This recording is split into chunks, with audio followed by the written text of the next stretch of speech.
Welcome to 3D Character Modeling with your instructor, Domiko L. Cunningham.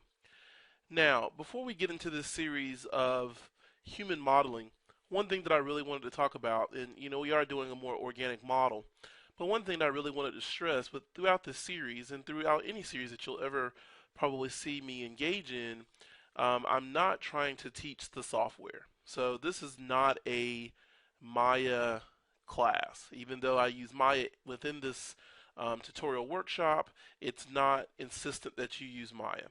I have seen people use programs such as Max, Maya, Silo, Softimage, TrueSpace for people that are really old in the modeling and media set. But there's tons of programs out there, and they all are about digital content creation. So realistically, what I'm trying to do is give you some of the best practices that I've found throughout my career as a 3D modeler to help you with your modeling skills and to help to move you forward, and to advance in your modeling as you move forward, trying to get some of these skill sets down and things down. So one of the first things that I want to talk about before we start modeling, and we really want to deal with in this first set of videos, doing the head, doing the face, because one of the things that I've found that many people often have many issues with is doing organic models and realistically working with the face, getting those edge loops in there correctly, getting the topology to flow the way that it should be flowing. That's always been a struggling area that I've seen many artists actually get kind of caught up in, or it ends up being a stumbling block for many artists. So one of the things looking at when you're starting to do an organic model, one is to find yourself some good reference images. Now, you want to make sure that your reference images have very little perspective, very little, depth of field. You don't want to have like an image of somebody that was shot with like a fisheye lens or anything of that nature, or any kind of effects on top of it. So you want to make sure that you're getting yourself a image that is pretty much 100% as clean as you can get it.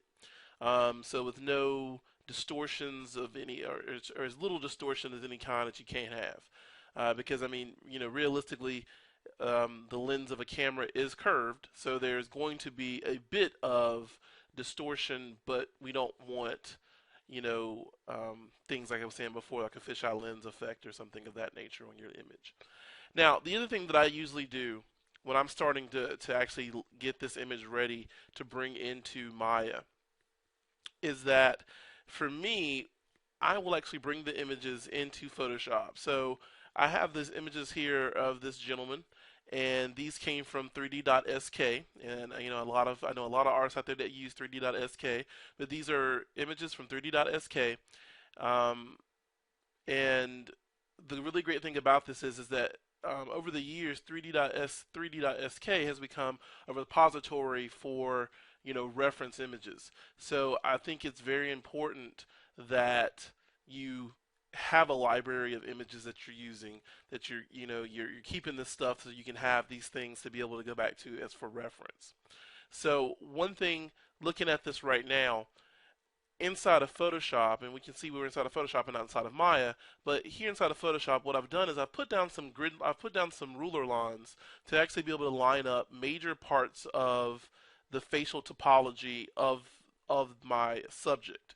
So I can see here, this is right near the bottom of the eyelid, right near the top of the eyelids, right here. So I've got this stuff. It's kind of, it's still a little bit iffy in places, but the major points are being met, and that's the important part. Because when I start modeling this, when I have my left and my front view in there, because realistically, all you need are two views to be able to model something in 3D.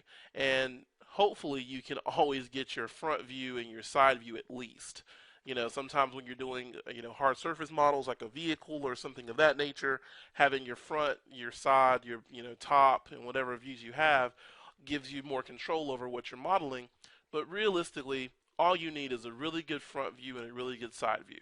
Those two views will give you a three-dimensional shape, which is, really a really cool thing. Really awesome when you to sit down and work with this different type of with this mindset.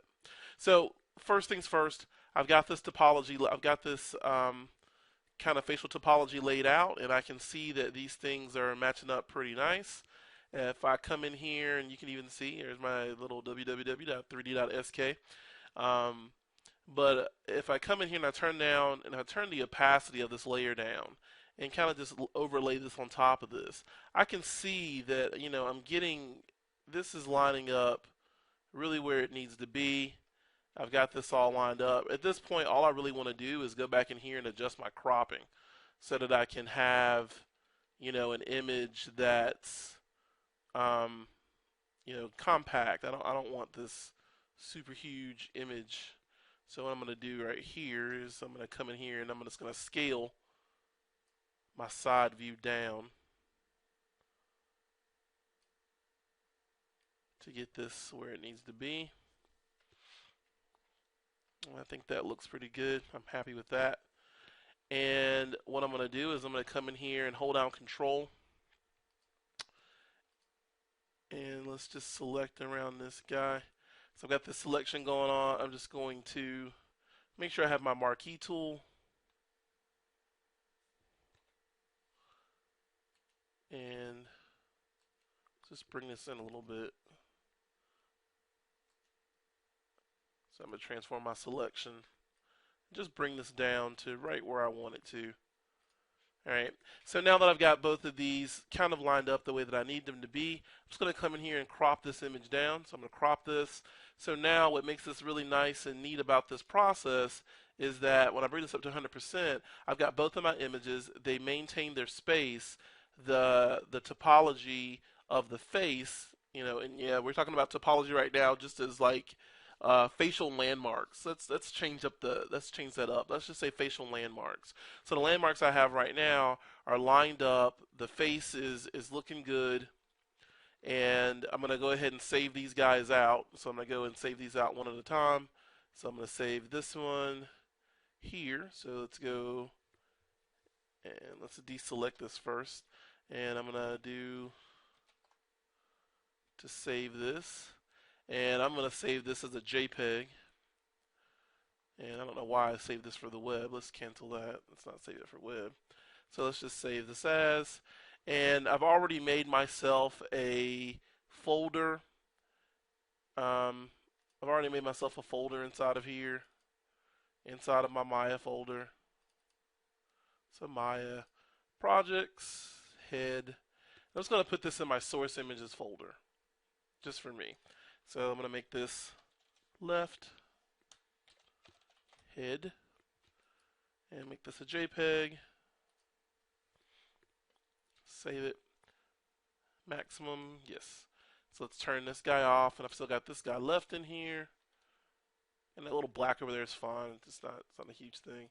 So I'm going to come back in here again and save. And we're going to say this is a JPEG.